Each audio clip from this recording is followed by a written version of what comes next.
இலங்கையிலிருந்து தமிழகத்துக்கு சென்று அங்கு தொலைக்காட்சி தொடர்களிலே நடித்து வந்த இலங்கையைச் சேர்ந்த பெண் ஒருவர் உயிரை மாய்த்துக் கொண்டிருக்கின்றார். இந்த சம்பவம் தான் தற்பொழுது பெரும் பரபரப்பை ஏற்படுத்தி இருக்கின்றது. இலங்கை ஊடகங்களிலாக இருக்கலாம் அல்லது தமிழக ஊடகங்களிலாக இருக்கலாம். இந்த செய்தி தற்பொழுது முக்கியமான ஒரு செய்தியாக மாறி இருக்கிறது. என்ன நடந்தது, யார் அந்த பெண், இது தொடர்பாக விரிவாக பார்க்க இருக்கின்றோம். மற்றொரு செய்தியாக யாழ்ப்பாணத்தில் ஸ்ரீலங்கா டெலிகாம் ஊழியர் ஒருவர் வாள்வெட்டு தாக்குதலுக்கு இலக்காகி இருக்கின்றார். தொடர்ச்சியாக வாள்வெட்டு தாக்குதலை மேற்கொண்டவர் கைது செய்யப்பட்டிருப்பதாக கூறப்படுகின்றது. வீதியில் வயர்களை போட்டதால் போக்குவரத்துக்கு இடையூறு ஏற்பட்டிருக்கின்றது என்று முரண்பட்டு தொடர்ச்சியாக ஒருவர் இவ்வாறு ஸ்ரீலங்கா டெலிகாம் ஊழியரை வெட்டியிருப்பதாக முதல்கட்ட தகவல்கள் வெளியாகி இருக்கின்றது. அது தொடர்பாக விரிவாக பார்க்க இருக்கின்றோம். அது தவிர இலங்கையிலே ஒரு பிரபலமான வங்கியில் சுமார் 1300 கோடி ரூபாய் மோசடி இடம்பெற்றிருக்கின்றது. அதாவது லக்கி பாஸ்கர் எனப்படுகின்ற திரைப்படத்தை நீங்கள் பார்த்திருப்பீர்கள். அந்த திரைப்படத்தில் இடம்பெறுகின்ற மோசடியை போலவே, அதாவது கிட்டத்தட்ட அதை ஒத்த வகையிலே ஒரு மோசடி சம்பவம் பதிவாகி இருக்கின்றது. அது தொடர்பாக என்ன நடந்தது என்கின்ற தகவலையும் இதிலே பார்க்க இருக்கின்றோம். அதற்கு முதல் ஜேகே ரிப்போர்ட் எனப்படுகின்ற இந்த யூடியூப் சேனலை இதுவரை யாராவது சப்ஸ்கிரைப் செய்யாமல் பார்த்துக் கொண்டிருந்தால் சப்ஸ்கிரைப் செய்து கொள்ளுங்கள்.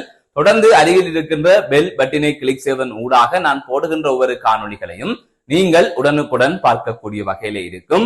நான் நடராசா ஜெயகாந்தன். தற்பொழுது செய்திகளுக்குள்ளே செல்லலாம். கடந்த 2020ஆம் ஆண்டு ஒரு செய்தியை நீங்கள் அறிந்திருப்பீர்கள். சின்னத்திரை நடிகையான சித்ரா அவர்கள் உயிரை மாய்த்துக் கொண்டிருந்தார்.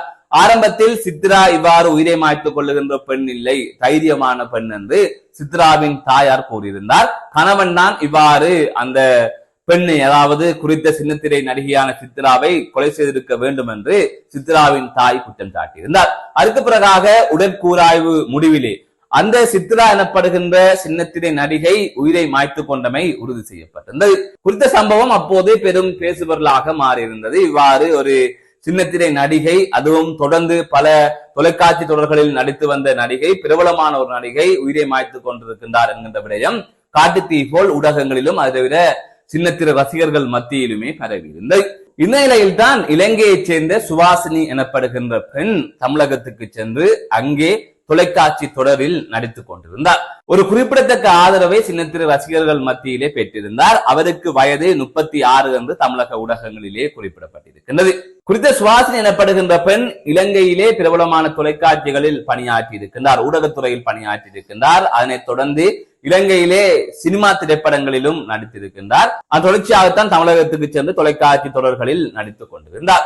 இந்த நிலையில் தான் குறித்த சுவாசினி எனப்படுகின்ற பெண் நேற்றைய தினம் தமிழகம் சென்னையிலே இருக்கின்ற ஒரு அடுக்குமாடி குடியிருப்பில் வசித்து வந்த நிலையில் தூக்கிட்டு உயிரை மாய்த்துக் கொண்டிருப்பதாக தற்பொழுது செய்திகள் வெளியாகி இருக்கின்றது. அந்த சுவாசினி எனப்படுகின்ற பெண் கடந்த 2024ஆம் ஆண்டு பெங்களூரு பகுதியைச் சேர்ந்த ஒருவரை திருமணம் செய்து கொண்டிருந்தார். இவ்வாறான நிலையில் அவர் அங்கு வசிக்காமல் இங்கு தொலைக்காட்சி தொடர்களில் நடிக்க வேண்டும் என்பதற்காக சென்னையிலே போரூர் பகுதியிலே இருக்கின்ற ஒரு அடுக்குமாடி குடியிருப்பிலே தங்கியிருந்து படப்பிடிப்புகளிலே கலந்து கொண்டிருந்தார். அதாவது தொலைக்காட்சி தொடர் படப்பிடிப்புகளிலே கலந்து கொண்டிருந்தார். அண்மையில் கூட அவர் மும்பைக்கு சென்று விட்டு அதற்கு பிறகாக சென்னைக்கு வந்து கடந்த 3ஆம் தேதி முதல் இவ்வாறு தொலைக்காட்சி தொடருக்கான படப்பிடிப்பில் கலந்து கொண்டதாக கூறப்படுகின்றது. இந்த நிலையில் நேற்றைய தினம் குறித்த அந்த சின்னத்திரை நடிகையான சுவாசினி அவர்கள் கணவருடன் தொலைபேசியில் வீடியோ கால் மூலமாக பேசிக் கொண்டிருந்திருக்கின்றார். அப்போது இருவருக்கும் இடையிலே முரண்பாடு ஏற்பட்டதாக முதற்கட்ட தகவல்களிலே கூறப்படுகின்றது. அப்போது குறித்த அந்த சுவாசினி எனப்படுகின்ற பெண் படுக்கை அறையில் சென்று தூக்கிட்டுக் கொண்டதாக கூறப்படுகின்றது. இதனை வீடியோ காலில் பார்த்துக் கொண்டிருந்த பெங்களூருவை சேர்ந்த கணவன் உடனடியாக போலீசாருக்கு தகவல் வழங்கி இருக்கின்றார். போலீசார் அங்கு சென்று அந்த வீட்டை உடைத்து உள்ளே சென்ற போது அவர் தூக்கில் தொங்கிய நிலையில் உயிரிழந்து காணப்பட்டிருக்கின்றார். அடுத்த பிறகாக சடலத்தை மீட்டு அவர்கள் வைத்தியசாலை சேர்த்ததாக தெரிவிக்கப்படுகின்றது. அவர் கணவனுடன் ஏற்பட்ட தகராறு காரணமாக உயிரை மாய்த்துக் கொண்டாரா அல்லது அவர் உயிரை மாய்த்துக் கொள்வதற்கு வேறு ஏதும் காரணங்கள் இருக்கின்றதா என்ற விசாரணைகள் மேற்கொள்ளப்பட்டு வருகின்றது. இந்த நிலையில் அவரது கணவரான பிபின் சந்திரனிடமும் போலீசார் விசாரணைகளை மேற்கொள்ள இருப்பதாக கூறப்படுகின்றது. எனவே இந்த இலங்கையைச் சேர்ந்த ஒரு பெண் இவ்வாறு தமிழகத்துக்கு சென்று அங்கு தொலைக்காட்சி தொடர்களில் நடித்து வந்த நிலையில், அதுவும் அவரது முகநூல் கணக்குகளை பின்தொடர்பவர்களுக்கு தெரியும், மிகவும் மகிழ்ச்சியான ஒரு வாழ்க்கையை, ஆடம்பரமான ஒரு வாழ்க்கையை அவர் வாழ்ந்து வந்ததாகத்தான் அந்த முகநூல்களை பார்க்கின்ற போது தெரிந்திருக்கும். இவ்வாறான நிலையில் தான் அவர் இவ்வாறு உயிரை மாய்த்துக் கொண்டிருக்கின்றார். இதிலே ஒரு விடயத்தை குறிப்பிட வேண்டும். நடிகையாக இருப்பது, அது வெள்ளித்திரையாக இருக்கலாம், சின்னத்திரையாக இருக்கலாம், நடிகையாக இருப்பது என்பது ஒரு இலகுவான விடயம் அல்ல. அதை தாண்டி அவர்கள் ஒரு வாழ்க்கைக்கு செல்லுகின்ற போது அந்த வாழ்க்கை சரியானதாக அமைவதில்லை. அதனால் ஏற்படுகின்ற மன அழுத்தம் காரணமாக பல நடிகைகள், பல தொலைக்காட்சி தொடர் நடிகைகள் என்று உயிரை மாய்த்துக் கொண்ட சம்பவங்களை நாங்கள் தொடர்ந்து அறிந்திருப்போம். ஆனால் அவர்கள் அனைவருமே இந்தியாவை சேர்ந்தவர்களாக இருந்தார்கள். இந்நிலையில் இங்கிருந்து சென்று ஒரு பெண் இவ்வாறு உயிரை மாய்த்துக் கொண்டிருக்கின்றார். கணவனால் தான் அவர் உயிரை மாய்த்துக் கொண்டிருக்கின்றார் என்று கூறப்படுகின்றது. கணவனுடன் ஏற்பட்ட முரண்பாடு காரணமாகத்தான் உயிரை மாய்த்துக் கொண்டார் என்று முதற்கட்ட தகவல்கள் கிடைக்கப்பட்டிருக்கிறது. அது தொடர்பான விசாரணைகளும் தற்பொழுது மேற்கொள்ளப்பட்டு வருகின்றது. எனவே இவ்வாறு ஒரு சம்பவம் இடம்பெற்றமையானது பெரும் துயரத்தை ஏற்படுத்தி இருக்கின்றது. எனவே உளவியல் ரீதியாக அவர்கள் பெரும் பாதிப்புகளுக்கு உள்ளாகின்றார்கள். வெளியில் நாங்கள் ஒருவரை பார்க்கின்ற போது அவர்கள் ஆடம்பரமாக வாழ்வது போலவும், அவர்கள் வசதியாக வாழ்வது போலவும், வாழ்ந்தால் இப்படித்தான் வாழ வேண்டும் என்று நாங்கள் நினைக்கின்ற அளவிற்கும் அவர்களது முகநூல் பதிவுகளும் சமூக வலைத்தள பதிவுகளும் இருக்கின்றது.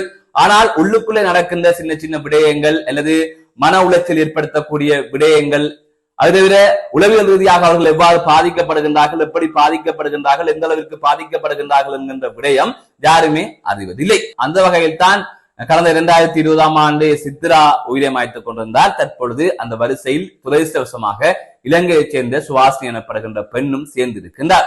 மற்றொரு செய்தியாக யாழ்ப்பாணத்தில் ஸ்ரீலங்கா டெலிகாம் ஊழியர் மீது வாள்வெட்டு தாக்குதல் இடம்பெற்றிருக்கின்றது. இந்த வாள்வெட்டு தாக்குதல் சம்பவத்தில் ஈடுபட்ட நபரை உடனடியாக போலீசார் கைது செய்திருப்பதாக தெரிய வருகின்றது. இன்றைய தினம் திருநெல்வேலி முருகன் வீதி பகுதியிலே ஸ்ரீலங்கா டெலிகாமை சேர்ந்த சில ஊழியர்கள் புதிய இணைப்புகளை வழங்குகின்ற வேலையிலே ஈடுபட்டுக் கொண்டிருந்தார்கள். அந்த சந்தர்ப்பத்தில் அவர்கள் வேலை செய்து கொண்டிருக்கின்ற போது வயர்கள் வீதிகளிலே போடப்பட்டிருக்கின்றது. இவ்வாறான சூழ்நிலையில் அந்த வீதியால் வந்த இளைஞன் இவ்வாறு வீதிகளில் வயர்களை போட்டிருக்கின்றீர்கள், இது போக்குவரத்திற்கு இடையூறாக இருக்கின்றது என்று அந்த ஊழியர்களுடன் முரண்பட்டிருக்கின்றார். அவன் தொடர்ச்சியாக இவ்வாறு ஸ்ரீலங்கா டெலிகாம் ஊழியர் ஒருவர் மீது வாள்வெட்டு தாக்குதல் மேற்கொண்டதாக கூறப்படுகின்றது. அதனைத் தொடர்ந்து தாக்குதலுக்கு இலக்கான நபர் யாழ் போதனா வைத்தியசாலைக்கு கொண்டு செல்லப்பட்டதாகவும் தற்பொழுது அவர் யாழ் போதனா வைத்தியசாலையில் சிகிச்சை பெற்று வருவதாகவும் தெரிவிக்கப்பட்டிருக்கிறது. அது தவிர இந்த சம்பவத்தில் ஈடுபட்ட நபர், அதாவது வாள்வெட்டு தாக்குதலை மேற்கொண்ட நபர் போலீசாரினால் கைது செய்யப்பட்டிருப்பதாகவும் கூறப்படுகின்றது. இந்த சம்பவமும் அப்பகுதியிலே பெரும் பரபரப்பை ஏற்படுத்தி இருக்கின்றது. மற்றொரு செய்தியாக தேசிய அபிவிருத்தி வங்கியில் இடம்பெற்ற மோசடியின் பெருமை தொடர்பாக தற்பொழுது ஒரு தகவல் வந்திருக்கின்றது. அதன் அடிப்படையில் 13.2 பில்லியன் இலங்கை ரூபாய்கள் இவ்வாறு மோசடி செய்யப்பட்டிருப்பதாக கூறப்படுகின்றது. அதாவது 1320 கோடி ரூபாய் இலங்கை ரூபாய் பெறுமதியில் மோசடி செய்யப்பட்டிருப்பதாக தெரிவிக்கப்பட்டிருக்கின்றது. இந்த மோசடி என்பது வெளியிலிருந்து வந்த யாராலுமே இடம்பெறவில்லை, வங்கியில் இடம்பெற்ற உட்புற நிதி மோசடி என்று கூறப்படுகின்றது. இந்த மோசடியானது வங்கியின் ஒரு குறிப்பிட்ட பிரிவிற்குள் மாத்திரம் இடம்பெற்றிருப்பதாக தெரிய வருகின்றது. இந்த மோசடி சம்பவத்தினால் குறித்த வங்கியில் வைப்பில் வைத்திருந்தவர்களின் பணத்திற்கு எந்தவித ஆபத்துக்களும் இல்லை, வங்கி வழக்கமாகவே இயங்கும் என்கின்ற அறிவிப்பும் வெளியிடப்பட்டிருக்கிறது. அது தொடர்பான மேலதிகமான விசாரணைகளும் இடம்பெற்று வருகின்றது. மீண்டும் ஒரு காணொலி சந்திக்கின்றேன். நான் நடராசா ஜெயகாந்த்.